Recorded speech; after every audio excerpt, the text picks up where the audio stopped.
ఆయా స్థలాల నుండి దేవుణ్ణి ఆరాధించడానికి చేరువచ్చిన పరిశుద్ధులు ప్రియులైన ప్రతి వారికి మన ప్రభువును రక్షకుడైన యేసుక్రీస్తు నామములో వందనాలు సమర్పిస్తాం. ప్రభు అయిన యేసు ఈ భూమి మీద సంచరించిన దినాల్లో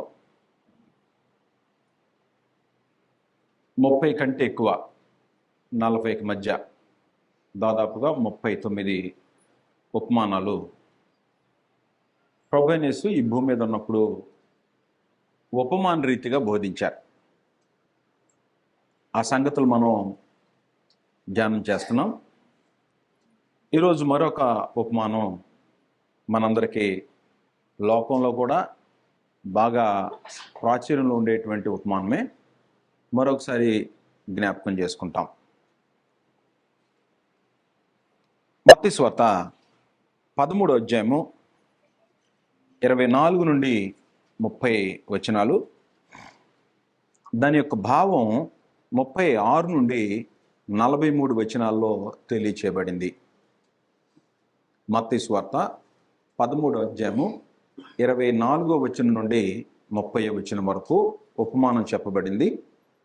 దాని యొక్క భావాన్ని 36వ వచనం నుండి 43వ వచనం వరకు తెలియచేయబడింది.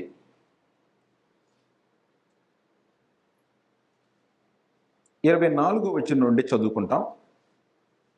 ఆయన మరి యొక్క ఉపమానము వారితో చెప్పాను, ఏమనగా పరలోక రాజ్యము తన పొలములో మంచి విత్తనము విత్తిన ఒక మనుషుని పోలి ఉన్నది. చెప్పే సందేశం దేనికి సంబంధించిందంటే పరలోకానికి సంబంధించింది. పరలోకము అన్నాడు. పరలోక రాజ్యము తన పొలములో మంచి విత్తనము విత్తిన ఒక మనుషుని పోలి ఉన్నది.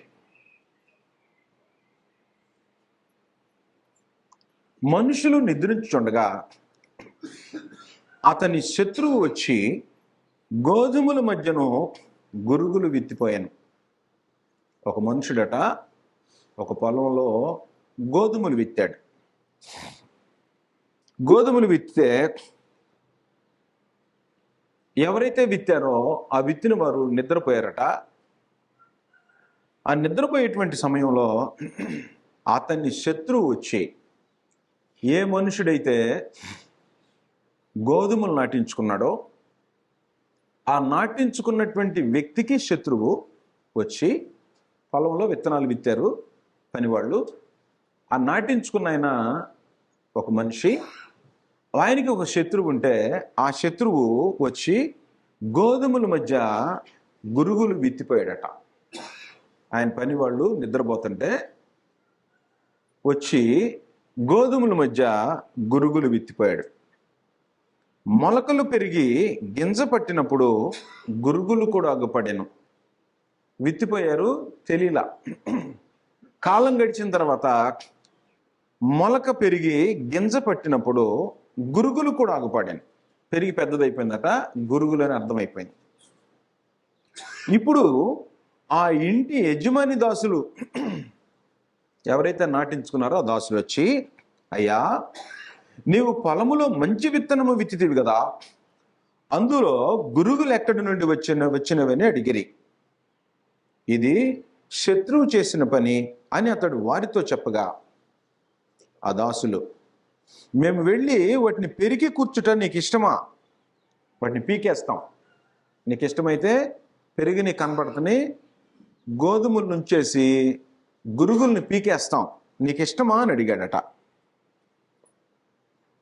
అందుకు అతడు, వద్దు, గురుగులను పెరుగుచుండగా వాటితో కూడా ఒకవేళ గోధుమలను పెళ్ళగింతురు.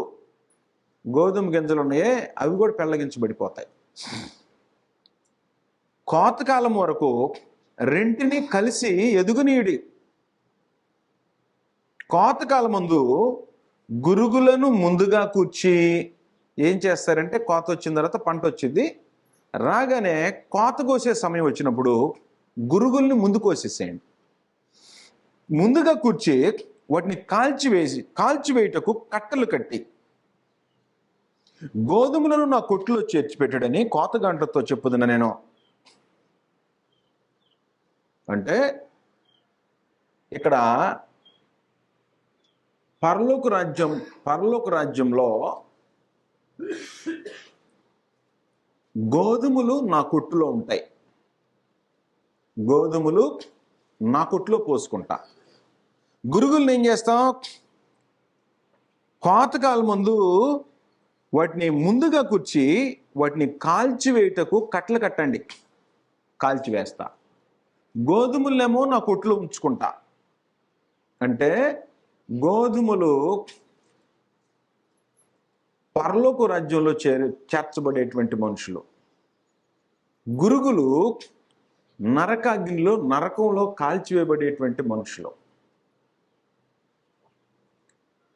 పరలోకం, ఈ పరలోకాన్ని గురించి, పరలోక రాజ్యాన్ని గురించి చెప్తూ గోధుమలు గురుగులు ఈ రెండు, ఒకటేమో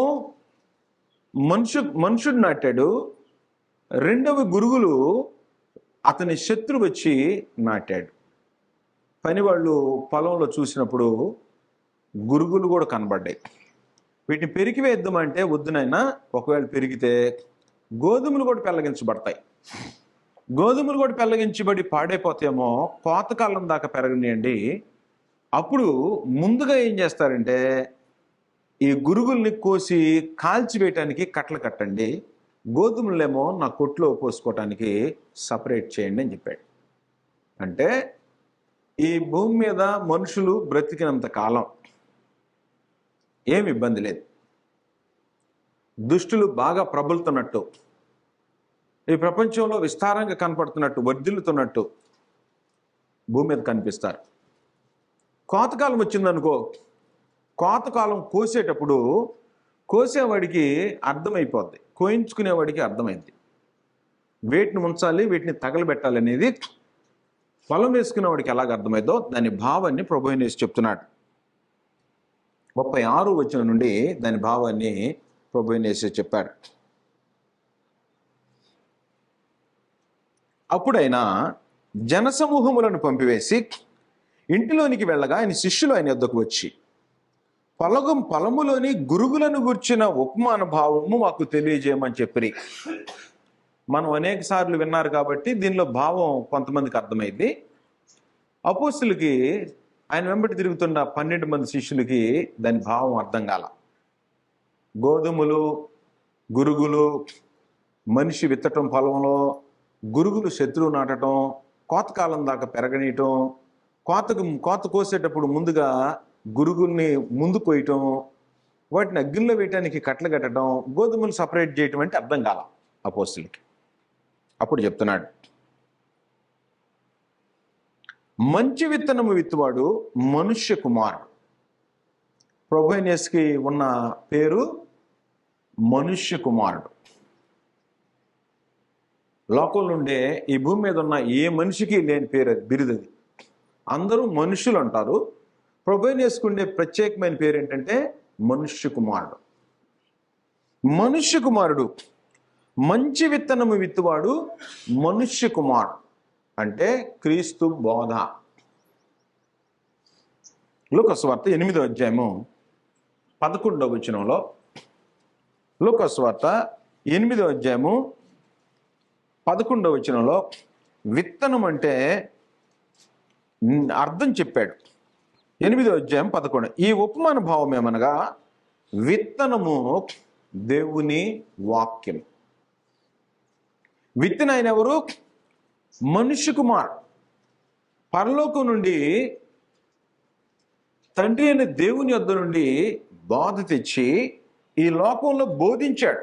ప్రభువైన యేసు లోకానికి బోధించాడు. ఈ బోధించిన తర్వాత ఇది మనుష్య కుమారుడు విత్తనం విత్తాడు. విత్తనం ఏంటి? విత్తనం అంటే దేవుని వాక్యము. అది గుర్తుపెట్టుకోవాలి. విత్తనాలు విత్తుకుంటూ వెళ్ళిపోతాడంటే ఏం విత్తాలి? దేవుని వాక్యం. విత్తనము దేవుని వాక్యం. ఆ విత్తనాన్ని ఈ లోకంలో విత్తనాయన ఎవరు? ప్రభువైన యేసు మనుష్య కుమారుడు ఈ లోకంలోకి వచ్చి విత్తిపోయాడు. ఆ విత్తినప్పుడు ఆయన చెప్పాడు, ఈ బోధ నాది కాదు, నా తండ్రి నాకు నేర్పాడు, కాబట్టి నాకు నేర్పినట్టు నేను ఈ మాటలు మాట్లాడుతున్నాను. యోహాను సువార్త 8వ అధ్యాయం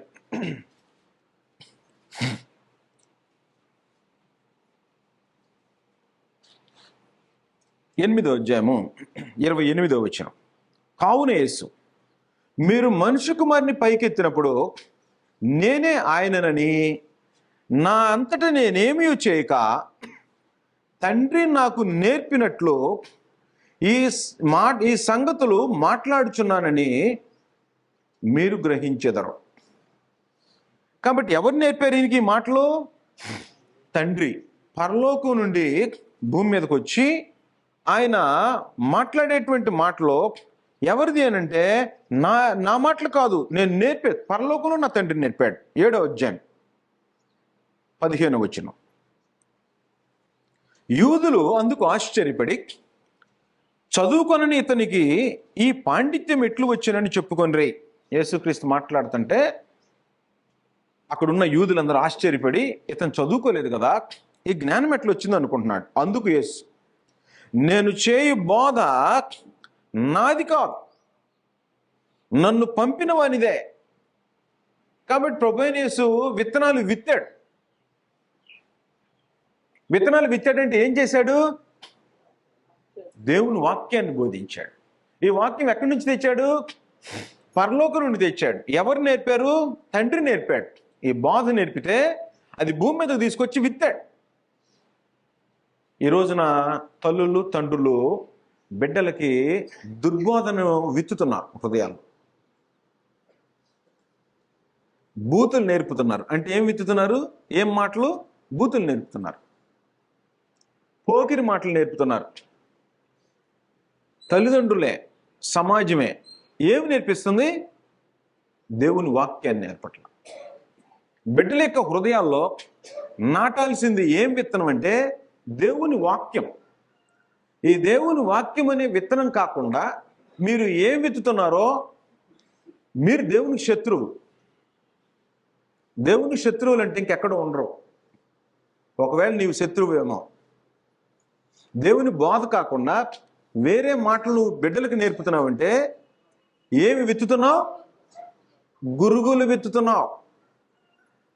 నీ బిడ్డల హృదయాల మీద మీరు నేర్పే మాటలు దేవుని మాటలు కాకుండా మీ ఇష్టం వచ్చినటువంటి మాటలు ఎవరైనా కానీ నేర్పారు అని అంటే మీరు శత్రువులు అని అర్థం. ప్రభువైన యేసు బోధని తొలగించి వేరొక విత్తనం గురుగులు విత్తుతున్నారని అర్థం. కాబట్టి గురుగులు విత్తేది ఎవరు? క్రీస్తు ప్రభువుకు శత్రువు. కాబట్టి నువ్వు దేవుని బోధ, క్రీస్తు బోధ, అపోస్తలులు బోధించిన బోధ, దేవుడు క్రీస్తుకి ఇచ్చాడు ఆ బోధని క్రీస్తు ప్రభు అపోస్తలులకు నేర్పించి పరిశుద్ధాత్మ ద్వారా వాళ్ళ ద్వారా రచన చేయించాడు. అది కాకుండా ఇంకేది బోధించినా మనుషులు బోధిస్తే ఎవరు వాళ్ళు?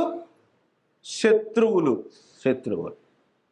ఈ బోధ కాకుండా తనకి ఇష్టం వచ్చినట్టు బోధించే ప్రతివాడు క్రీస్తు ప్రభువుకు శత్రువు, అంటే దేవునికి శత్రువు.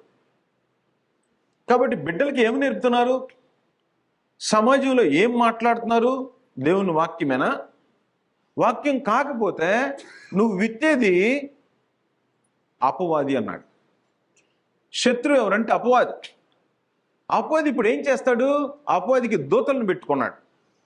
ప్రభువైన యేసు తన బోధను బోధించడానికి దూతల్ని, అపోస్తుల్ని ఎలా పెట్టుకున్నాడో ఆ అపోస్తులు బోధని రాసి సువార్తికులకి ఎలాగ అప్పగించారో అపవాది కూడా ఏం చేశాడంటే తన అనుచరులకి నేర్పించాడు. వాళ్ళు ఇతరులకు నేర్పిస్తారు. ఒకవేళ నువ్వు ఆ బోధ నేర్చుకున్నావు అనుకో, అపవాది అనుచరుడు. అపవాది మాటలు నేర్చుకొని వచ్చేవాడు. అపవాదికి అనుచరుడు విత్తే విత్తనాలు ఏంటంటే గోధుమలు కాదు, గురుగులు. కాబట్టి ఏం బోధ? నువ్వు మాట్లాడేది దేవుని వాక్యం అయితే గోధుమలు విత్తుతున్నావు అని అర్థం. దేవుని వాక్యానికి భిన్నంగా ఏదైనా బిడ్డల హృదయాల్లో, ఏ మనుషుల హృదయాల్లో నాటేవంటే శత్రువి అని అర్థం. కనుక దేవుని వాక్యము విత్తనం. మనిషి కుమారుడు వచ్చి ఈ భూలోకంలో విత్తాడు విత్తనాలు. ప్రభువైన యేసు వచ్చి దేవుని మాటలు విత్తేశాడు. ఆ విత్తిన మాటల్ని అపోస్తులకు ఇచ్చాడు. వాళ్ళు కూడా విత్తుకుంటూ వెళ్ళిపోయారు. ఆ విత్తిన తర్వాత గోధుమల పొలములో గురుగులు కూడా విత్తడం ప్రారంభమైంది. అది అపవాది చేసిన పని. కిందకి చెప్తున్నాడు ప్రభువైన యేసు, మత్తయి సువార్త 13:38 37. మంచి విత్తనము విత్తువాడు మనుష్య కుమారుడు. పొలము లోకము. పొలములో విత్తే మనుషుడు విత్తుకుంటూ వెళ్ళిపోతున్నాడు అని చదివాం. విత్తుకుంటూ వెళ్ళిపోతున్నాడు అని అంటే పొలం ఏంటి? లోకం. మనకు అర్థమయ్యే భాష ఏమో పొలము,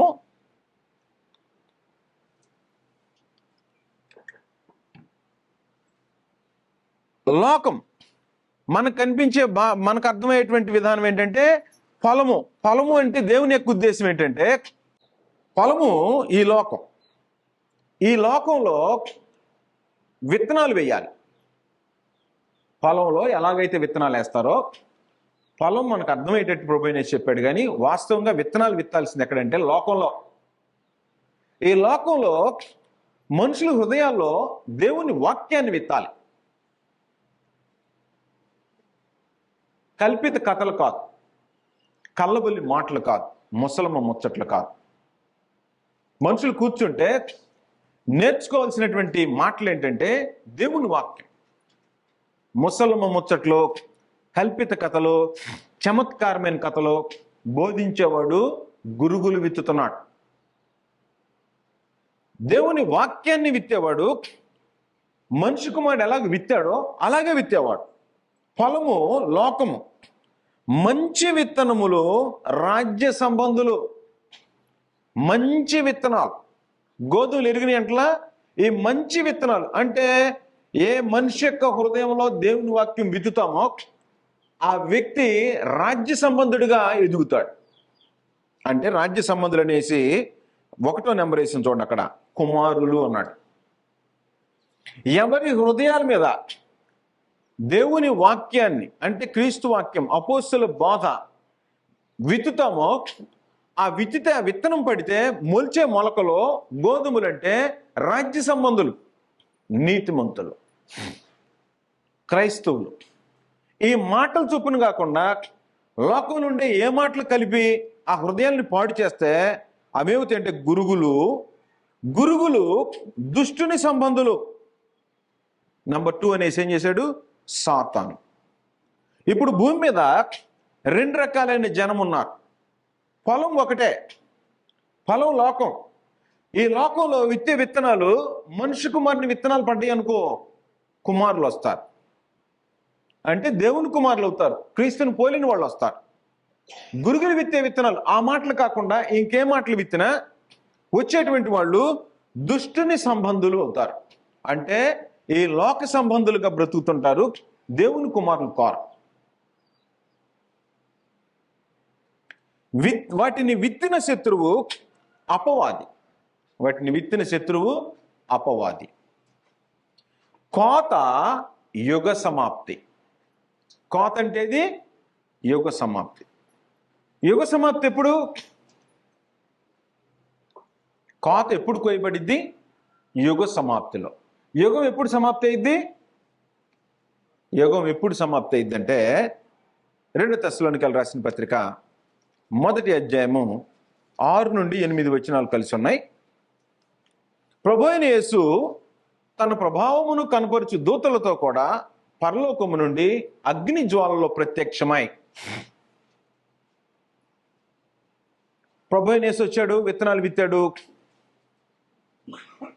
మంచి నేలలు పడ్డాయి, హృదయం సిద్ధం చేసుకున్న వాళ్ళు ఫలించారు. వాళ్ళు మళ్ళా విత్తనాలు విత్తుకుంటూ వెళ్ళిపోయారు, ఫలించారు. గోధుమలు ప్లేస్ ఉండే పొలంలో గురుగులు కూడా విత్తుతున్నారు. గురుగులు కూడా ఎదిగిని లోకమంతా పెరిగి పెరిగి పెరిగి లోకంలో ఇప్పుడు ఎవరు ఉన్నారంటే నీతిమంతులు ఉన్నారు, పాపులు ఉన్నారు. ఈ పాపులు నీతిమంతులు యుగ సమాప్తి ఎప్పుడంటే, కోతకాలం ఎప్పుడంటే యుగ సమాప్తి. ప్రభువైన యేసు పరలోకం నుండి అగ్ని జ్వాలలో ప్రత్యక్షమవుతాడే, అది యుగ సమాప్తి.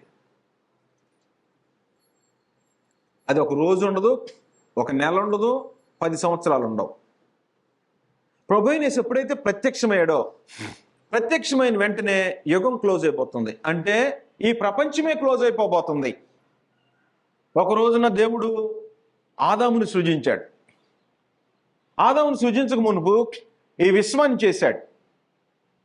ఆకాశాన్ని, భూమిని, ఈ భూమిలో ఉండే సమస్తాన్ని, ఆకాశంలో మనకు కావలసినటువంటి వాటిని, భూమి మీద కావలసిన వాటి అన్నిటినీ చేశాడు ఒకరోజు. ప్రభు అయిన యేసు వస్తే మొత్తం ఎండ్ అయిపోతుంది. ఆ ఎండ్ అయిపోయేటువంటి సమయాన్ని ఏమన్నారంటే కోతకాలము, యుగ సమాప్తి.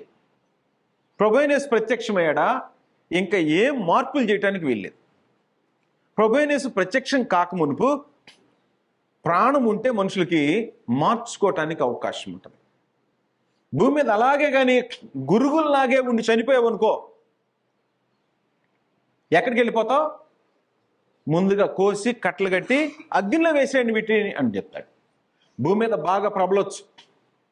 ప్రభు అయిన యేసు తన ప్రభావం కనపరుచు దూతలతో కూడా పరలోకం నుండి అగ్ని జ్వాలలో ప్రత్యక్షమై దేవుణ్ణి ఎరుగని వారికి, మన ప్రభు అయిన యేసు సువార్తకు లోబడని వారికి ప్రతిదండన చేయనప్పుడు మిమ్మల్ని శ్రమపరచు వారికి శ్రమయు, శ్రమ పొందుచున్న మీకు మాతో కూడా విశ్రాంతి అనుగ్రహించుట దేవునికి న్యాయమే అన్నాడు.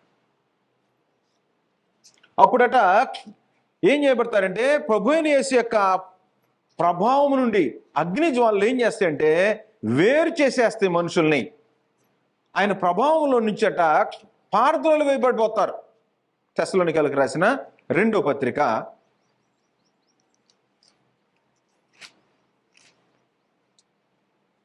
9వ వచనం. ఆ దినమున తన పరిశుద్ధుల యందు మహిమపరచబడుటకును, విశ్వసించిన వారందరి యందు ప్రశంసింపబడుటకును ప్రభువు వచ్చినప్పుడు అట్టివారంటే గురుగుల్లాగా ఎవరు పెరుగుతారో, దుష్టుని సంబంధులకు ఎవరు ఉంటారో అట్టివారు ఆయన సముఖము నుండి, ఆయన ప్రభావం నందలి మహిమ నుండి పారద్రోలబడి నిత్య నాశనమును దండన పొందుదురు. నిత్య నాశనం అనే దండన ఎప్పుడది? కోతకాలం దాకా పెరగనీయండి అన్నాడు. పెరుగుతున్నాయి. పెరుగుతూ ఏమనుకుంటున్నాయి తెలుసా? గురుగులు మేము చాలా వర్ధిల్లుతున్నాం అనుకుంటున్నారు. మత్తయి సువార్త 13వ అధ్యాయము 39వ వచనం. వాటిని విత్తిన శత్రువు అపవాది కోత, యుగ సమాప్తి. కోత కోయేవారు దేవదూతలు. కోత కోసేది ఎవరు? మనుషులు కాదు, దేవదూతలు. కోత కోసేవాళ్ళు దేవదూతలు. గురుగులు ఎలాగూ కూర్చబడి అగ్నిలో వేయబడునో అలాగే యుగ సమాప్తి యందు జరుగును. మనుష్య కుమారుడు తన దూతలను పంపును. ఎవరా దూతలు? దేవదూతలు.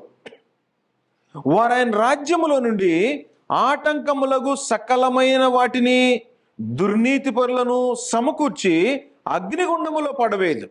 అక్కడ ఏడ్పును, పండ్లు కొరుకుటే ఉండును. అప్పుడు నీతిమంతులు తమ తండ్రి రాజ్యములో సూర్యుని వలె తేజరిల్లుదురు. చెవులు గలవాడు వినుగాక. కొంతమందికి దురద చెవులు ఉంటాయి. దురద చెవులు వాళ్ళకి సినిమా పాటలు బ్రహ్మాండంగా ఉంటాయి. లోకంలో ముచ్చట్లు బాగుంటాయి.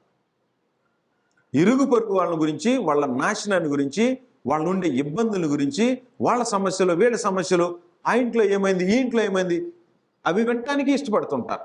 ఏం వినమని చెప్తున్నాడు?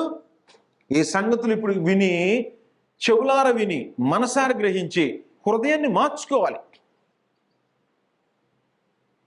కాబట్టి కోతకాలం రాబోతుంది. నీ మరణం అయిందనుకో, నీ కోతకాలం వచ్చేసింది. ప్రభు అయిన యేసు వచ్చినా, నీకు మరణం వచ్చినా అయిపోయింది. ఇక మరణం వచ్చిందంటే ఎక్కడికి వెళ్తావో నీకు అర్థమైపోయింది. ప్రభు అయిన యేసు వచ్చాడంటే పర్మనెంట్గా ఏర్పాటు చేసేస్తాడు. ఇక అందువలన ప్రభు అయిన యేసు భూమి మీదకి వచ్చి ఉపమాన రీతిగా చెప్పినటువంటి ప్రతి సంగతి వెనుక పరలోక రాజ్యంలోకి వెళ్ళాలి మనుషులు. పరలోక రాజ్యం ఒకటి ఉంది. ఈ పరలోక రాజ్యంలోకి చేర్చబడాలంటే మనుషులు దేవుని వాక్యాన్ని తమ హృదయం అనే పొలం మీద లోకంలో ఉండే ప్రతి మనుషుడు, లోకంలో ఉండే వాళ్ళందరికీ విత్తడానికి వినబడుతుంది. అందులో ఎవరు హృదయాన్ని సిద్ధం చేసుకుంటారో, విత్తువని ఉపమానం చెప్పాడు కదా, ఎవరు తమ హృదయాన్ని సిద్ధం చేసుకుంటారో ఆ హృదయాన్ని సిద్ధం చేసుకునే వాళ్ళ హృదయం మీద దేవుని వాక్యం పడిందంటే అది మొలకెత్తింది, మొలకెత్తిందంటే ఫలించింది, మొలకెత్తింది ఫలించాలంటే అనుదినము నీళ్లు పోయాలి, ప్రతి వారము దేవుని వాక్యం వినాలా, ప్రతిరోజు దేవుని వాక్యాన్ని చదవాలా, దేవుణ్ణి ప్రార్థన చేయాలా, ఎలా జీవించాలో నేర్చుకుంటే ఫలించి అభివృద్ధి పొంది నూరంతలు, ఆ చెట్టు యొక్క కెపాసిటీని బట్టి, మనిషికి ఉండే సామర్థ్యాన్ని బట్టి ఒక్కొక్కరు నూరంతలు, 60 రెట్లు, 60% నూరంతులు కానీ, 60 అంతులు కానీ, 30 రెట్లు కానీ, అంటే ఎంతో కొంత భూమి మీద ఫలించి నీతిమంతులుగా జీవిస్తారు. ఎవరి హృదయం మీద దేవుని వాక్యం అనే విత్తనం పడదో, లోకంలో ఉండే మనుషుల హృదయం మీద ఎవరి హృదయం మీద వాక్యం పడదో అలాంటి వారు దుష్టుని వాక్యం వాళ్ళ హృదయంలో నిలబడి ఉంటుంది. ఒకవేళ భూమి మీద నీతిమంతుడిగా బ్రతుకుతుండేటువంటి వాళ్ళు తొలగిపోయేటువంటి ప్రమాదం కూడా ఉంది. నీతిమంతులుగా కనబడుతుండేటువంటి వాళ్ళు దుష్టుని సంబంధులు ఈ లోకంలో ఉన్నారు. ప్రత్యేకంగా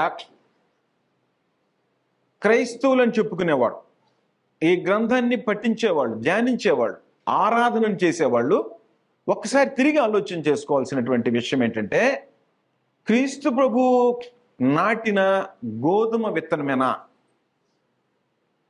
నేను నిలబడి అనుసరించేటువంటి బోధ, నేను నడుచుతుండేటువంటి నడక, నేను పాడే పాట, నేను చేసే ఆరాధన, నేను ఇచ్చే కానుకలు, నేను చేసేటువంటి సమస్త విధమైనటువంటి కార్యక్రమాలు క్రీస్తు ప్రభు బోధించిన వాక్యాన్ని అనుసరించి ఉందా? ఒకవేళ శత్రువు నాటినటువంటి బోధ ఉందా? శత్రువు కూడా బోధ బోధిస్తాడు. తెలుసా మీకు సంగతి? శత్రువు కూడా ఏం చేస్తాడంటే సంచి తగిలించుకొని అందులో బ్యాగ్ పెట్టుకొని తెల్ల డ్రెస్ వేసి నెలల్లో మునిగి మంచి మాటలే చెబుతూ ఇలాగే సంగమం ఏర్పాటు చేస్తూ అలా ఎలాగ పెరిగేటువంటి గురుగులు, గోధుమల్లాగా పెరిగేటువంటి గురుగులు ఉన్నాయని చెప్తుంది గ్రంథం. అలాంటి వాళ్ళ విషయం జాగ్రత్తగా ఉండాల. లోకంలో ఉండేటువంటి వాళ్ళు ఒక రకమైతే, క్రైస్తవ ప్రపంచంలోకి గురుగులు విత్తిన వాళ్ళు ఉన్నారు. గ్రంథం మనకు ఘోషిస్తుంది. 2 కొరింథీ 11వ అధ్యాయం పౌలు వేదంతో చెప్తున్నాడు. పౌలు చెప్పే వేదన మనుషులకు అర్థం కావట్లేదు. ఈ రోజున బైబిల్ తీసుకొని వెళ్ళిపోయి ఏదో ఒక మాట, బైబిల్లో ఉన్న ఏదో ఒక మాట దానికి ఏదో ఒక కల్పించుకొని బ్రతుకుతుండేటువంటి వాళ్ళు ఈ రోజున ఒక్కసారి ఏం బోధించేవాళ్ళు బోధించేవాళ్ళు వినాలి, వినేవాళ్ళు కూడా మరొకసారి చెక్ చేసుకోవాలా. చేసుకోకపోతే నువ్వు గోధుమవో గురుగువో ఆలోచన చేసుకో. 2 కొరింథీ 11వ అధ్యాయము 3వ వచనం నుండి, సర్పము తన కుయుక్తి చేత హవ్వను మోసపరిచినట్లు మీ మనస్సులను చెరపబడి క్రీస్తు ఎడల ఉన్న సరళత నుండి, పవిత్రత నుండి ఎట్లయినా తొలగిపోవునేమో అని భయపడుచున్నాను. ఎందుకు భయపడుతున్నావయ్యా అంటే, ఏలయనగా వచ్చిన వాడెవడైనను, ఎలా వస్తున్నాడు? ఈ గ్రంథం తీసుకొని వచ్చేవాడు. ఏలయనగా వచ్చిన వాడెవడైనను మేము ప్రకటింపని మరి ఒక యేసును ప్రకటించినను. అంటే యేసు రకరకాలుగా ఉన్నాడనమాట. పౌలు బోధించని యేసుని పౌలు ఏ రూపంగా బోధించాడో ఆ రూపంగా బోధించకుండా తనకు నచ్చినట్టుగా కానీ బోధించేటువంటి వాళ్ళు వచ్చారు. 1వ శతాబ్దంలోనే వచ్చారు.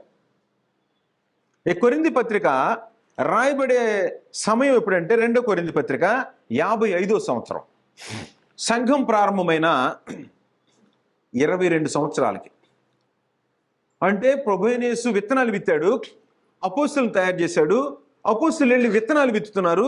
ఆ విత్తనాలు విత్తుతుంటే ఆ విత్తనాలు విత్తినటువంటి పొలములో అంటే దేవుని రాజ్యం, క్రీస్తు ప్రభు సంఘంలో, ఈ సంఘం లోపల గురుగులు విత్తినటువంటి వాడు కూడా ఉన్నారట. మొదటి శతాబ్దం 20కే, 20 కంటే ముందుకే ఉంది. అపోస్తలుల గ్రంథం 8వ అధ్యాయంలో, అపోస్తలుల గ్రంథం 8వ అధ్యాయం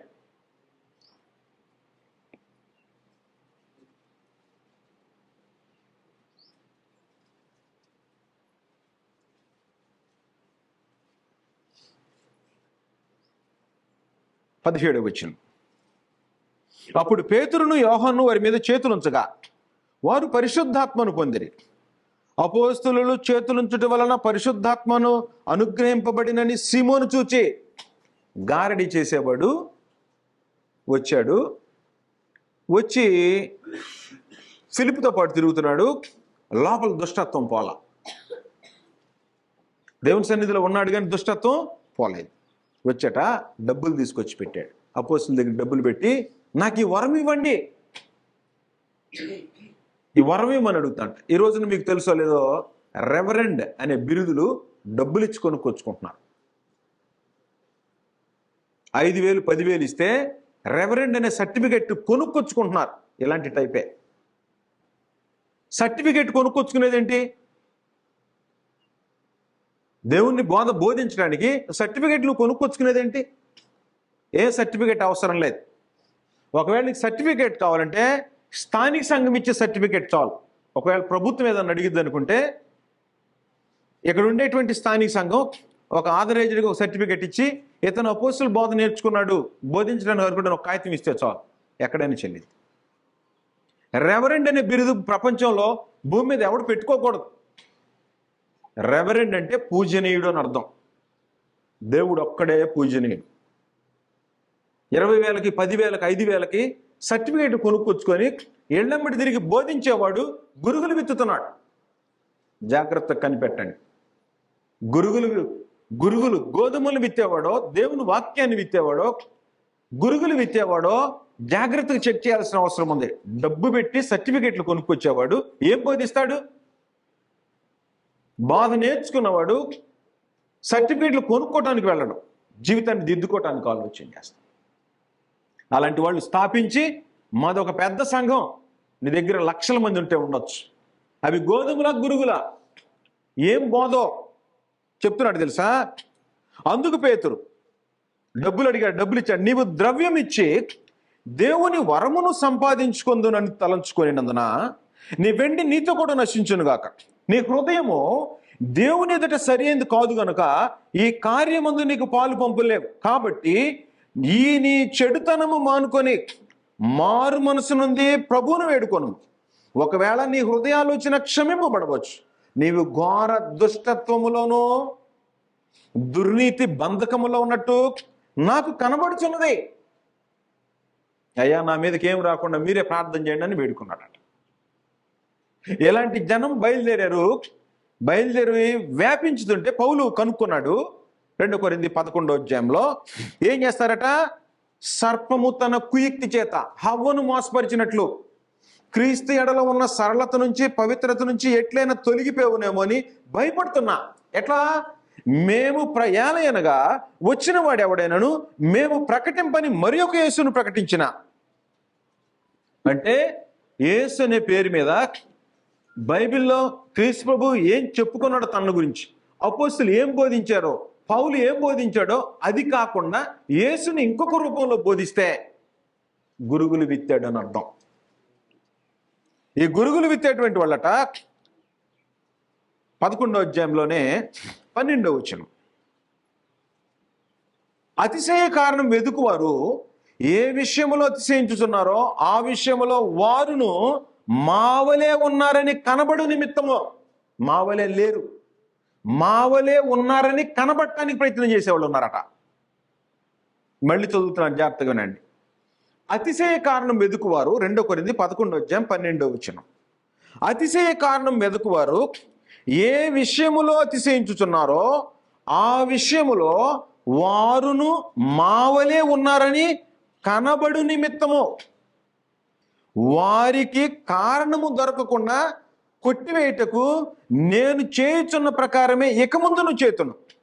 ఎందుకంటే ఏలయనగా అట్టివారు క్రీస్తు యొక్క అపోస్తుల వేషము ధరించుకొని వారండి. వాక్యం చెప్తున్నారా? చెప్తున్నారు. ఏం వేషం అది? అట్టివారు క్రీస్తు యొక్క అపోస్తుల వేషము ధరించుకొని వారేంటి దొంగ అపోస్తులను మోసకాంటునకు పనివారై ఉన్నారు. మోసకాంటునకు పనివారు పొలంలో ఏ విత్తనాలు విత్తుతారు? గోధుమల గురుగులు విత్తుతారు. ఇది ఆశ్చర్యం కాదు. సాతాను తానే వెలుగుదూత వేషం ధరించుకొనుచున్నాడు గనుక వాని పరిచారకులు నీతి పరిచారకుల వేషము ధరించుకొనుట గొప్ప సంగతి కాదు. అంటే అపవాది ఏం చేశాడో తెలుసా? మొదటి శతాబ్దం నుండి, అంటే దాదాపుగా సంఘం ప్రారంభమైన ఒక 10 సంవత్సరాల లోపే అపవాది కూడా తన ఏజెంట్స్ని సంఘంలోకి పంపించాడు. ఎలా ఉంటారు వాళ్ళు? వైట్ అండ్ వైట్ డ్రెస్సే, బైబిలే చేతిలో ఉండేది, హల్లెలూయా స్తోత్రం అంటుంటారు, ఇంకేమిదో దేవుని మాటలు చెప్తుంటారు, దేవుని దీవెనలు కుమ్మరిస్తుంటారు. ఏం ప్రకటించారంటే అపోస్తులు ఏ యేసుని ప్రకటించారో, అపోస్తులు ఏ క్రీస్తు గురించి ఏ సువార్త ప్రకటించారో ఆ సువార్త కాకుండా ఇంకా దానికి ఏదో ఒకటి యాడ్ చేసి దాని రూపాన్ని మార్చి బోధించే ప్రతివాడు సాతాను సంబంధి. దొంగ పోస్తులు మోసకాంటునకు పనివారు అన్నారు. ఇది ఆశ్చర్యం కాదు. సాతాను తానే వెలుగుదూత వేషం వేసుకొంచున్నాడు. వాని పరిచారకులు నీతి పరిచారకుల వేషం ధరించుకున్నట్టు గొప్ప సంగతి కాదు. ప్రపంచంలో మత శాఖల్లో బోధించే ప్రతి వాళ్ళు ఏం చెప్తారంటే క్రీస్తు సంఘానికి వెళ్ళొద్దు అని చెప్తారు. నేను బిగినింగ్లో ఉన్నప్పుడు నాకు కూడా చెప్పారు. ఎలా ఉంటుందంటే వాళ్ళకి క్రీస్తు సంఘం అంటే అపవాది నాటిన మొక్క అనేటువంటి భ్రమలో ఉన్నారు. 45,000 రకాలు ఉన్నాయి సంఘాలు ఈ రోజున ప్రపంచంలో. 45,000 రకాలు అంటే 45,000 రకాలంటే 45,000 రకాల బోధలవి. కొత్త సంఘం వచ్చిందంటే బోధ మారితేనే కదా, అంతేనా కదా? కొత్త స్కూల్ వచ్చిందంటే పేరు మార్చుతాడా? అదే పేరు పెడతాడా? ఏం పెడతాడు? పేరు మారుస్తాడు. పేరు మార్చుకొని పెట్టాడంటే ఆ బ్రాంచే అక్కడికి వచ్చిందంటే అదే పేరు పెడతాడు. ఇప్పుడు 45,000 రకాలు వచ్చినాయి అంటే 45,000 రకాల బోధలు ఉన్నట్టా లేదా? 45,000 రకాల సంఘాలు ఉన్నాయంటే 45,000 రకాల బోధలు ఉన్నాయి. 45,000 రకాల బోధలు ప్రభువుని యేసు బోధించింది, అపోస్తలులు బోధించిన బోధ కాదో చెక్ చేస్తే నువ్వు అప్పుడు గురుగువ గోధుమో నీకు అర్థమైపోతుంది. ఏ బోధ మీద నీ విశ్వాసం కట్టబడిందో, ఏ బోధ మీద నీ విశ్వాసం కట్టబడిందో, నువ్వు బైబిల్ని అంటే అపోస్తలులు క్రీస్తు ప్రభు బోధించిన బోధ, పరిశుద్ధాత్మ అపోస్తలుల ద్వారా తెలియజేసినటువంటి బోధ, రెండింటిని టాలీ చేసుకొని నీవు ఎక్కడికి వెళ్తున్నావో సంఘం అనే పేరు మీద దాన్ని అక్కడ పెట్టు. కొత్త నిబంధన కాపీ తీసుకో, ఏం చెప్తున్నాడో చూడు, 2 టాలీ చేసి నువ్వు వెళ్ళే సంఘం అనే పేరు మీద ఏం చేస్తున్నారో వరుసనే చూడు. రైట్ సైడ్లో దీనికి సంబంధించి కొత్త నిబంధన కాపీలు ఏముందో చూడు, లిస్ట్ అవుట్ చేయి. నేను అలా చేశాను. నేను ఈరోజు ధైర్యంగా చెప్పగలను, ప్రపంచంలో ఎవరికైనా చెప్పగలను. మీరు అలాగూ చదివితే చిన్న కాపీ, కొత్త నిబంధన కాపీ చాలా చిన్నది. మీరు నీట్గా కానీ అపోస్తలుల కార్యం 2వ అధ్యాయం దగ్గర చదువుకుంటూ వస్తే అపోస్తలులు ఎలాగో ఆచరించారో, ఏం బోధించారో నీకు డిఫరెన్స్ ఎక్కడికో వెళ్ళి కాలేజీలకు వెళ్ళి బైబిల్ స్కూల్కి వెళ్ళి నేర్చుకోవాల్సిన అవసరంలా. దగ్గర పెట్టు. నువ్వు వెళ్ళే సంఘంలో ఏం చేస్తున్నారు చూడు. చప్పట్లు కొట్టి ఎగురుతున్నారా? బైబిల్ ఎక్కడన్నా ఎగిరినట్టుందని చూడు. వాయిద్యాలు వాయించుతున్నారా? కొత్త నిబంధన కాపీలు ఎక్కడుందో చూడు. స్త్రీ బోధిస్తుందా? ఎక్కడ బోధించిందో చూడు. మీటింగ్ పెట్టినప్పుడల్లా కానుకలు పోగు చేస్తున్నారా? ఎక్కడుందో చూడు. మెళ్ళలో దండలు వేసుకొని తిరుగుతున్నారా? ఎక్కడుందో చూడు. పాస్టర్లు అనేవాళ్ళు ప్రత్యేకమైన డ్రెస్సులు వేసుకొని ఉన్నారా? ఎక్కడుందో చూడు బైబిల్లో.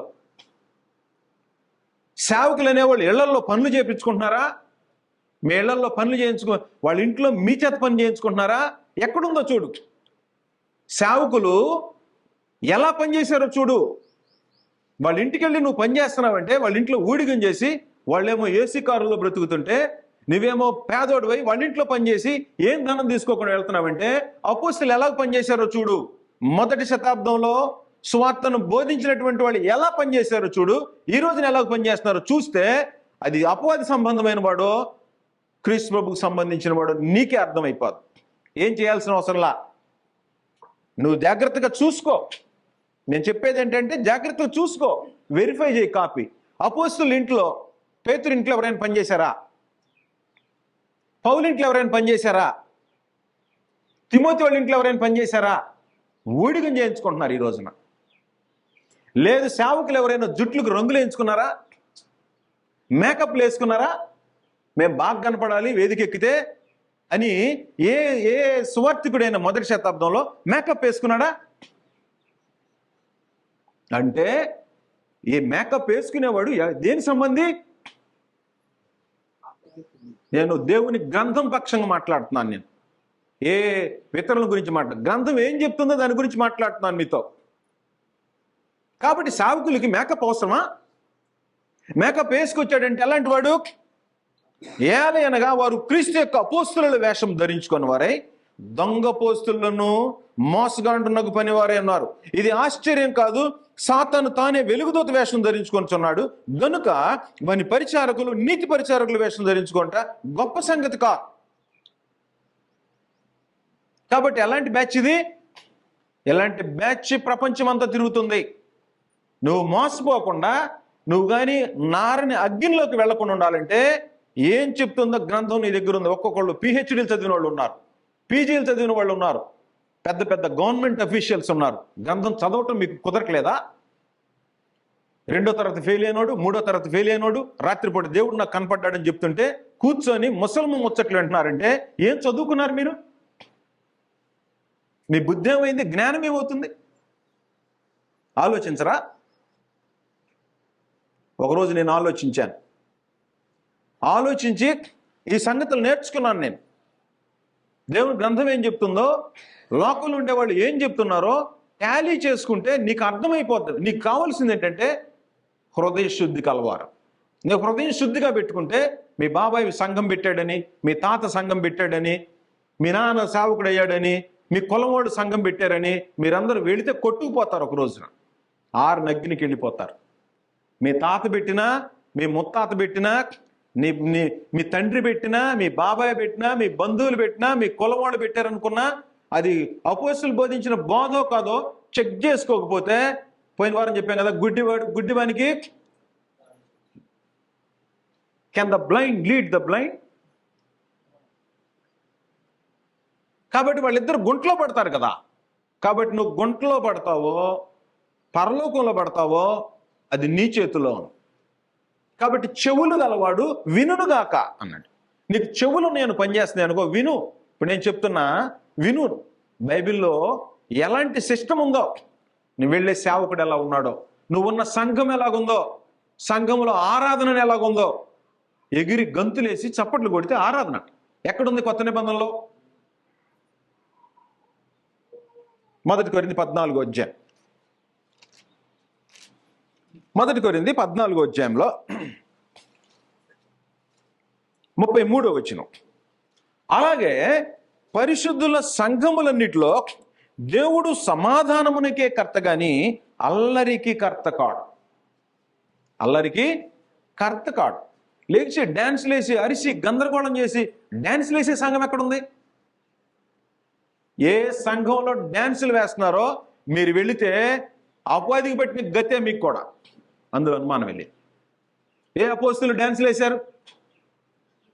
మీరు ఎందుకు వేస్తున్నారు డాన్సులు? ఏ కొత్త నిబంధన సంఘం డాన్సులు వేస్తుంది? కాబట్టి ఈ రోజున ఆన్లైన్లో విచ్చలవిడి భయంకరమైపోతుంది. కనుక మోసగాండ్రగా పనేటువంటి వాళ్ళు బయలుదేరారు. జాగ్రత్తగా మీరు కనిపెట్టాలా. దీనిలో నుంచి డిఫరెన్స్ ఎలాగుందో మీరు ఐడెంటిఫై చేయకపోతే మీకు కూడా పట్టే గతి అదే. అందువలన ప్రభువైన యేసు ఏం చెప్తున్నాడంటే, కోతకాలం వస్తుంది ఆయన. ఆ కోతకాలం వచ్చినప్పుడు ఏం జరుగుతుందో చెప్పాడు. కోతకాలం వస్తే మత్తయి సువార్త 24వ అధ్యాయం,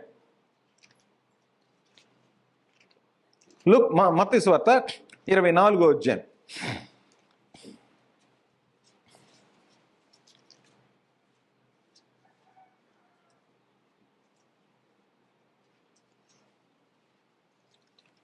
ఇరవై 25వ అధ్యాయం క్షమించాలి, 25వ అధ్యాయం 31వ వచనం. తన మహిమతో మనుష్య కుమారుడు ఆయనతో కూడా సమస్త దూతలతో వచ్చినప్పుడు, యుగ సమాప్తి అంటే దూతలను పంపిస్తాడని విన్నాం. ఆయన తన మహిమ గల సింహాసనం మీద ఆసీనుడైండను. అప్పుడు సమస్త జనములు ఆయన ఎదుట పోగు చేయబడుదురు. గొల్లవాడు మేకలలో నుండి గొర్రెలను వేరుపరిచినట్టు, కోత కోయండి అంటలా గోధుమలు కోసినట్టు కోయడు. ఇక్కడ మనకు అర్థమయ్యేటట్టు చెప్పాడు, గోధుమలు కోసి కట్టలు కట్టి పక్కన పెట్టండి, అట్లుగా జరిగేది. ఏం చేస్తాడట? గొల్లవాడు మేకలలో నుండి గొర్రెలను వేరుపరిచినట్లు. మేకలు గొర్రెలు, అయ్యా గొర్రెలన్నింటిని పక్కన పెట్టండి, మేకలన్నింటిని పెట్టండి అన్నాడు. చేసేసి తన కుడి వైపున గొర్రెలను, ఎడమ వైపున మేకలను నిలవబెట్టాను.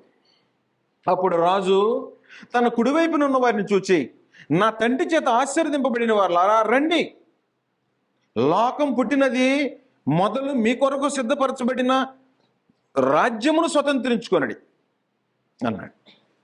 కాబట్టి నువ్వు మేకవో గొర్రెవో, గోధుమవో గురుగువో, నీకు విత్తిన వాడు శత్రువో లేకపోతే క్రీస్తు బోధించిన బోధ బోధించేవాడో నువ్వు చెక్ చేసుకోవాల్సినటువంటి బాధ్యత నీ మీద. అందుకని నేను చెప్తున్నాడు, చెవులు గలవాడు వినును గాక. ఇప్పుడు నేను చెప్తున్నా, నీకు చెవు ఉందంటే నువ్వు విని అవును కాదు చెక్ చేసుకోవాల్సినటువంటి బాధ్యుడివై ఉన్నావు. ఇంకెవరైనా చెప్తున్నారు అది అవునో కాదో చెక్కింగ్ ఎక్కడ ఉండాలి? ఇక్కడ ఉండాలి. స్కేల్, ఇది బైబిల్ స్కేల్, అందులో కొత్త నిబంధన చట్టం స్కేల్. స్కేల్ పెట్టి కొలవాలి. నేను 8 అడుగులు అన్నాను అనుకోండి, అది చిన్నపిల్లలు నమ్ముతారు. ఎవరు నమ్ముతారు? చిన్నపిల్లలు నమ్ముతారు. స్కేల్ పెట్టి కొలవటం వచ్చిన వాళ్ళు అయితే ఏం చేస్తారు? స్కేల్ ఉంది కొలుద్దాం రమ్మంటారు. ఆ స్కేల్ పెట్టి కొలిస్తే నేను ఎంత ఉన్నానో కరెక్ట్గా తేలిపోద్ది.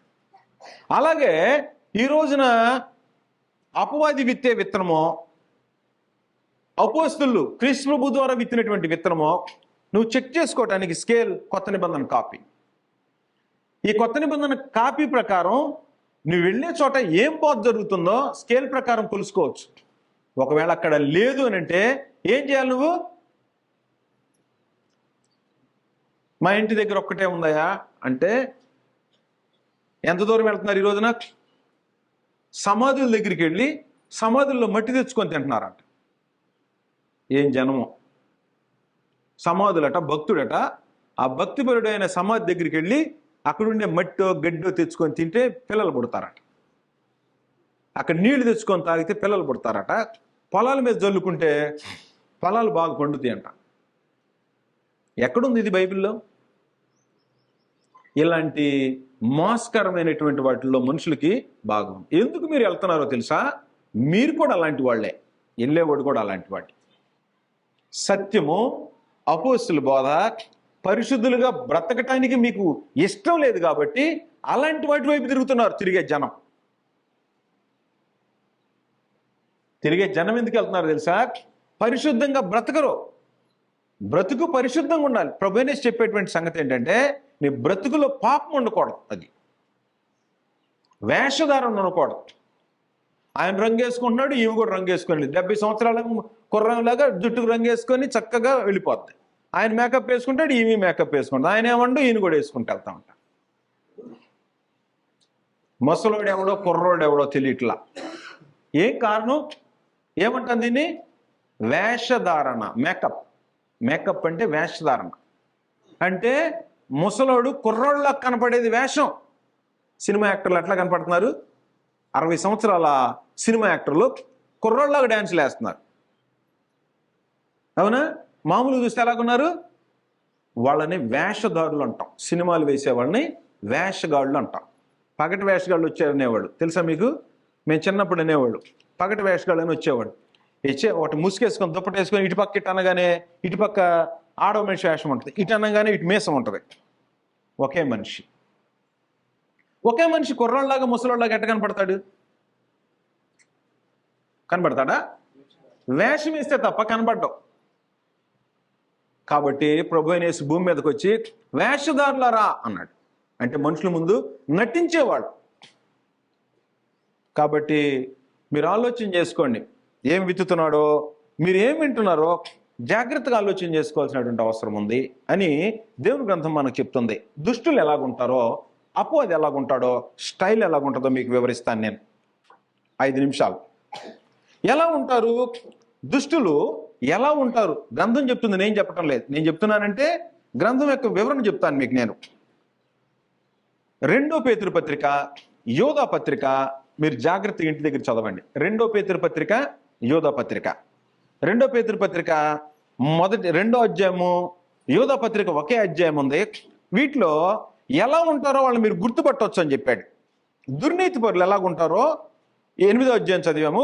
రోమీలకు రాసిన పత్రిక 1వ అధ్యాయము 18వ వచనం చదువుతాం. రోమీలకు రాసిన పత్రిక 1వ అధ్యాయము 18వ వచనం. దుర్నీతి చేత సత్యమును అడ్డగించు మనుషులు వీళ్ళు.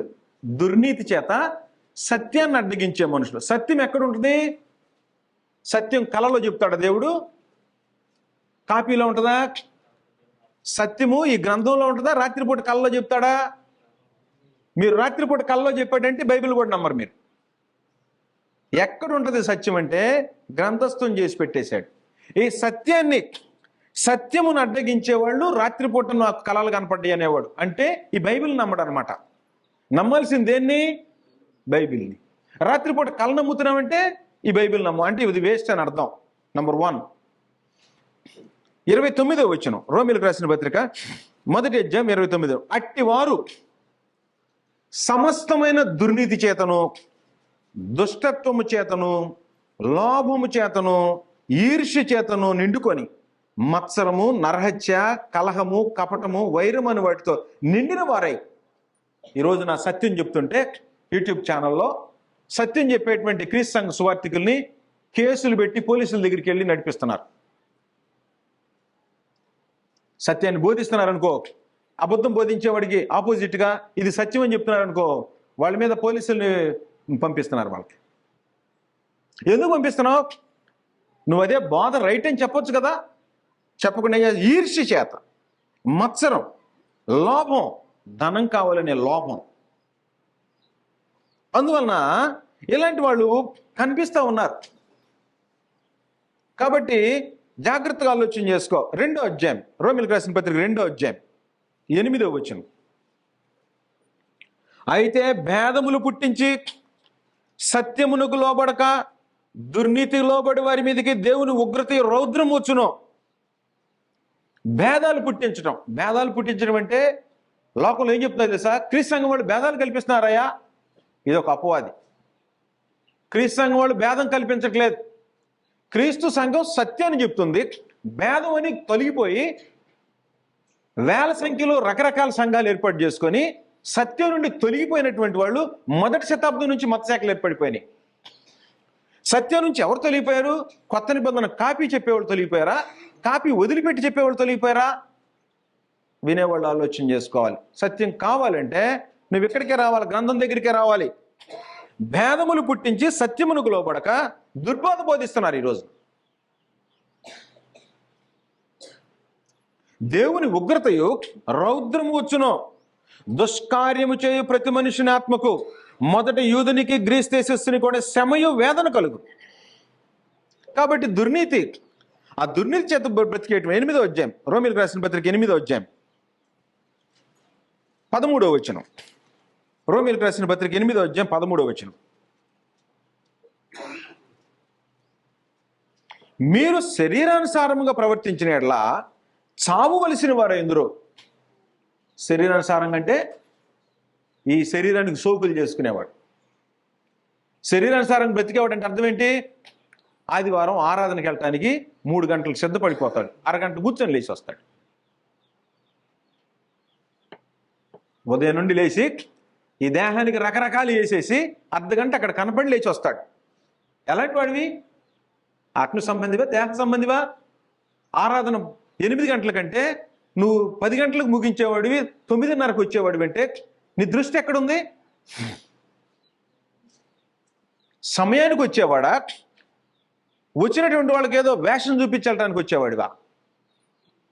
మీరు శరీరానుసారముగా ప్రవర్తించిన ఎడలా చావవలసిన వారు ఎందురు, కానీ ఆత్మచేత శరీర క్రియలు చంపిన ఎడలా జీవించేదా. ఆత్మచేత శరీరాన్ని ఏం చేయాలి? నలగొట్టమన్నాడు. నలగొట్ట. పౌలేమో మేము శరీరాన్ని నలగొడుతున్నాం అంటున్నారు, నేడు కనిపించే బోధకులేమో శరీరాన్ని పోషిస్తున్నారు. భయంకరం.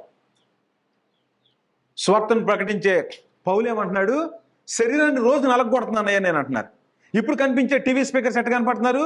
శరీరాన్ని బ్రహ్మాండంగా పోషిస్తున్నారు. ఎంత వ్యత్యాసం ఉంది!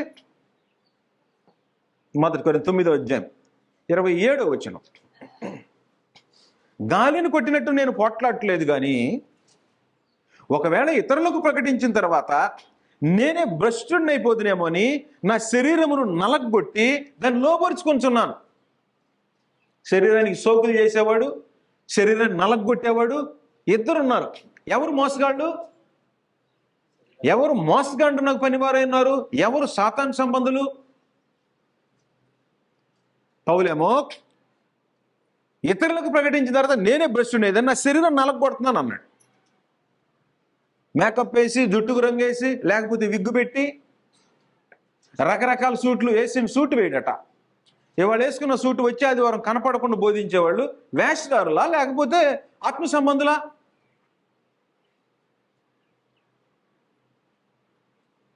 కాబట్టి ఆలోచించుకోండి. చెవులుంటే ఆలోచన చేసుకోండి. గ్రంథం చెప్తున్నామో ఏం చెప్తున్నాం అనేది ఆలోచన చేసుకోవాల్సినటువంటి అవసరం ఎంతైనా ఉంది. అందువలన వచ్చినవాడు ఏం చెప్తాడట? కల్లబొల్లి కబుర్లు చెప్పేటువంటి జనం ఉన్నారు. ధన సంపాదన, ఈ సేవకు పోయి ధన సంపాదన ఎవడైతే వస్తాడో వాడు గురుగే, గోధుమ కాదు, అపవాది సంబంధి, శత్రువు. దేవుని పని పాడు చేయడానికి వచ్చేటువంటి వాడు, కానీ దేవుని పని కలిసి చేసేటువంటి వాడు కాదు, చెదరగొట్టేటువంటి వాడు. ఏటట ఎలాంటి జనం ఉంటారో చెప్పాడు. దురద చెవులు కలిగిన వాళ్ళు ఉంటారు, అలాంటి వాళ్ళు పోగు చేసుకుంటారని చెప్పాడు. ఇప్పుడు సత్యం చెప్తున్నాం అనుకో, మీ దగ్గర ఏంటంటే ఇలా ఉండదంట. మా దగ్గర కాదు, గ్రంథం అది. మీ దగ్గర ఎట్లా ఉండదంట? మా దగ్గర కాదు, అది దేవుని గ్రంథం చెప్పేటువంటి సంగతులు. అందువలన ఏం చెప్పాడు? 2 తిమోతి 4:4 సువార్తికునికి చెప్తున్నాడు. ఇలాంటి సువార్తికులు కావాలి ఈరోజు. సువార్తికుడు ఎలా ఉండాలి తెలుసా? తల మెరిసే ఖడ్గం లాగా ఉండాలి. 2 అంచులు కలిగిన ఖడ్గం. ఆత్మ ఖడ్గం. దేవుని వాక్యాన్ని బోధించి దుర్బోధన ఖండించేవాడే ఉండాలా సువార్తికుడు. 2వ వచనం, వాక్యమును ప్రకటించుమో. విత్తనాలు విత్తేవాడికి చెప్తున్నాడు, వాక్యాన్ని ప్రకటించు. ప్రభునేసి ప్రకటించాడు. ప్రభునేసిని మత నాయకులు ఎవరైనా మెచ్చుకున్నారా? మత నాయకులు ఎవరైనా మెచ్చుకున్నారా క్రీస్తు ప్రభుని? ఎందుకని మెచ్చుకోలేదు? వాళ్ళు చేసే దుర్మార్గానికి వస్తున్నారు. ఈ రోజున కూడా క్రీస్తు ప్రభు సంఘాన్ని ఒప్పుకోరు మత నాయకులు. మతాన్ని వెంబడించే వాళ్ళు క్రీస్తు ప్రభు సంఘాన్ని వెంబడించరు. సంఘం కావాలనుకునే వాళ్ళు ఆలోచన చేసుకుంటారు. వాక్యమును ప్రకటించుము, సమయమందును అసమయమందును ప్రయాసపడుము, సంపూర్ణ దీర్ఘశాంతముతో ఉపదేశించుచు ఖండించుము. ఖండించడం అంటే అర్థం ఏంటి? నీ మీద ఎవరైనా కాని మాట అన్నారనుకో ఏం చేస్తావు? అప్పుడు వచ్చింది ఖడ్గం, ఖండించే ఖడ్గం. ఖండన ఎప్పుడు వచ్చింది? నీ మీద ఎవరనంటే ఎంత తాసుభావం వేసినట్లు లెగుస్తావు కదా, అది ఖండించడం అంటే. నీ మీద అబద్ధంగా చెడ్డ మాటలు పలికేరని తెలిసినప్పుడు ఎట్లా లెగుస్తాడు మనిషి? ఖండించు. ఏం ఖండించు? దుర్బోధన ఖండించు. ఖండించుమో, గద్దించుము, బుద్ధి చెప్పుము. మీరు టీవీలు పెడితే ఈ 3 కార్యక్రమాలు కనపడవు. ఈ 3 కనపడవు. బోధ ఉంటుంది, ఏదో ఒక బోధ. ఒకటేముండదు? ఖండించుము లేదు, గద్దించుము లేదు, బుద్ధి చెప్పుము లేదు.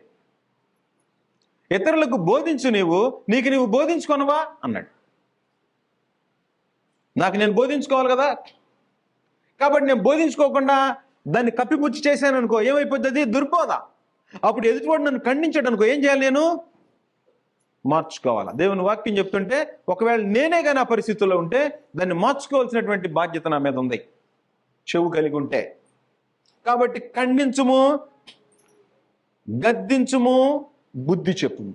మీరు టీవీ పెడితే 3 కనపడవు. రండి, దేవుడు దీవెనలు ఇస్తాడు. రండి, మీ ఇంట్లో అప్పులు పోతాయి. రండి, అప్పుల కోసం దేవా వీళ్ళ అప్పులన్నీ పోవును గాక, వీళ్ళ బాధలన్నీ పోవును గాక, వీళ్ళకి వివాహాలు అవునుగాక. ఇవేగా టీవీ పెడితే చెప్పేది. ఎక్కడ లేదు అది. వివాహాలు అవునుగాక, అప్పులు పోవునుగాక, నీకు ఉద్యోగం వచ్చునుగాక, నీ బాధలన్నీ పోవునుగాక. ఇది గురుగులు అపవాది విత్తేటువంటి విత్తనం ఇది. అపోస్తలుల బోధ అయితే ఏం చెప్తాడు తెలుసా? ఖండిస్తాడు, గద్దిస్తాడు, బుద్ధి చెప్తాడు. జుట్టుకు రంగే మాకో అని చెప్పాలా, వేష మేకప్ ఏమాకో అని చెప్పాలా, లిప్స్టిక్ ఏమాకో అని చెప్పాలా. సేవకులు లిప్స్టిక్ ఎర్ర కొట్టుకొని టీవీలో కనపడుతున్నారు. 70 సంవత్సరాలు ముసలోడు ఎర్రగా లిప్స్టిక్ వేసి, మేకప్ వేసి, నల్లగా జుట్టేసి ఏం ఖండిస్తాడు? వేషధారణ. మూతికి రంగెందుకు? బ్యూటీ పార్లర్కా? ఈ మధ్యన కనపడుతున్నారు లేడీ విలన్స్. మూతికి రంగు, ముసుకేమంటే ఎక్కడ దాకా ముసుగు తెలుసా? ఇక్కడ నుంచి ఇటు ముసుగు.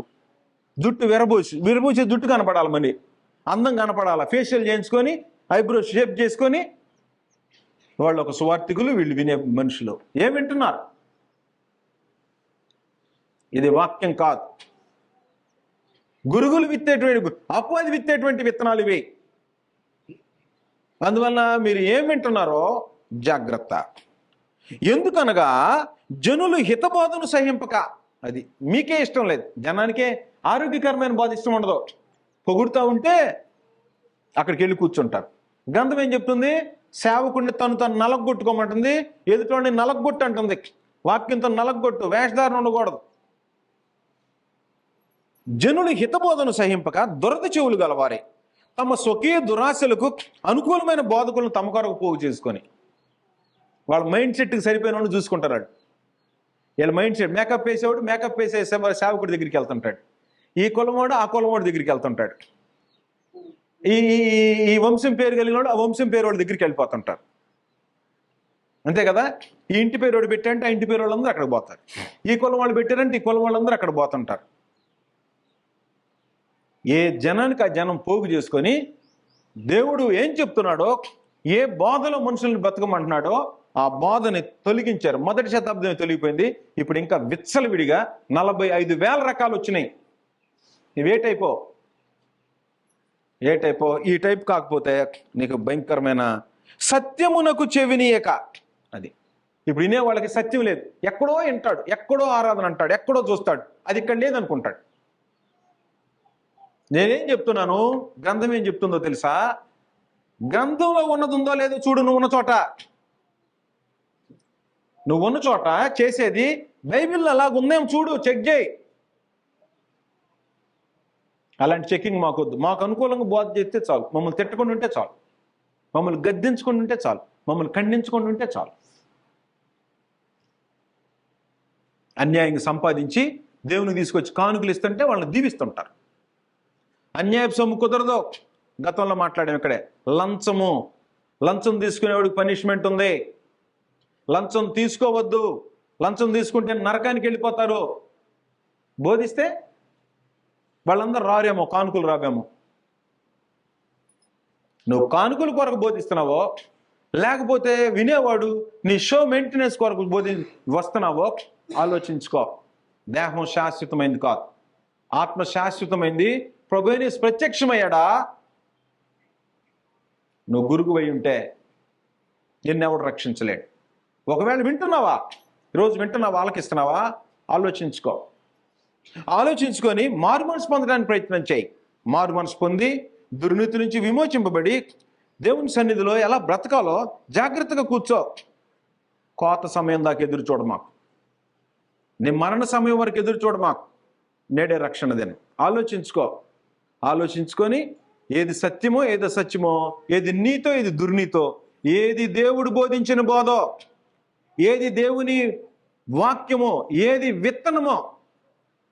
అందుకని ఏం చెప్పాడంటే, విత్తనమట చెడ్డ విత్తనాలు నాటిపోయాడట. శత్రువు ఏం చేశాడు? నిద్రపోతున్నప్పుడు విత్తాడట. అందుకని ఏమనంటే బ్యాస్టర్డ్స్ అన్నాడు. బ్యాస్టర్డ్స్, దుర్బీజులు అన్నాడు. దుర్బీజులు. దుర్బీజులకి క్రీస్తు బోధ నచ్చదు. దుర్బీజ్ అంటే అర్థం ఏంటో తెలుసా? చెడు విత్తనం అంటే విత్తనం తండ్రి వేయాల.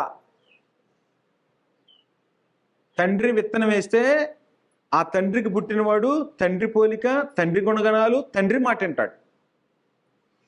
అపోస్తులు బోధ విత్తనం వేస్తే అపోస్తులు బోధ వింటాడు.